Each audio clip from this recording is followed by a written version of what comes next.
एका मुलाने मला काम दिलं की तो बोलला की मी तुला ह्या व्हिडिओचे पर मिनिट 500 रुपये देतो. मी एकदम खुश. एका व्हिडिओला 500 घ्यायचा होता, एका मिनिटाला 500 भेटणार. आणि तो व्हिडिओ मी एडिट करायला स्टार्ट केला. तर व्हिडिओ एडिट करताना मला असं कळलं की हा ज्याचा व्हिडिओ आहे तो हा मुलगा नाहीच आहे. ह्याने कोणीतरी थर्ड पार्टी घेऊन मला दिलाय.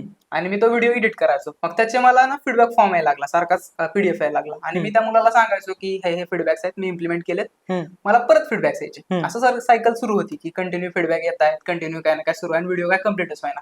ऑलमोस्ट 10 दिवस मी व्हिडिओ एडिटच करतोय. आणि मी बघितलं की ते इंस्टाग्रामला पेज आहे, रिअल इस्टेटची कंपनी आहे, त्यांचे असे व्हिडिओ चाललेत आणि मी तो व्हिडिओ एडिट करतोय. पण त्या लोकांना ही गोष्ट माहितीच नाही की मी त्यांचा व्हिडिओ एडिट करतो. त्यांनी कोणाला तरी दिलाय, त्यांनी मला दिलाय, असं सगळं सुरू होतं. बरोबर. मग असं सुरू असताना आता आपण प्रामाणिक माणसं, शेतकऱ्याचा मुलगा, आपल्या गोस्ट एडिटर होता. प्रामाणिकपणा होता आपल्यात की डायरेक्ट कसं कॉन्टॅक्ट करायचं. ह्या मुलाने आपल्याला काम दिले, मग ह्याच्यासोबत आपण थोडस हे करतोय, दगाबाजी करतो. मग मी माझ्या मोठ्या भावाचं सजेशन घेतलं की भैया असं असं मला आहे, क्लायंटचा मला कॉन्टॅक्ट सापडलाय, पण मध्ये थर्ड पार्टी एक मुलगा आहे, मी ह्याला साईडलाईन कसा करू, मला ते बरोबर नाही वाटत. तर भैया बोलला तू काम तर करतोयस, पण तुला अडचण येते, आणि अडचण सॉल्व्ह कोण करू शकतं, ऍक्च्युअल पार्टी. मग तू त्या पार्टीला विचार, ह्यात तू त्याला साईडलाईन करतोय असं थॉटच घेऊ नकोस.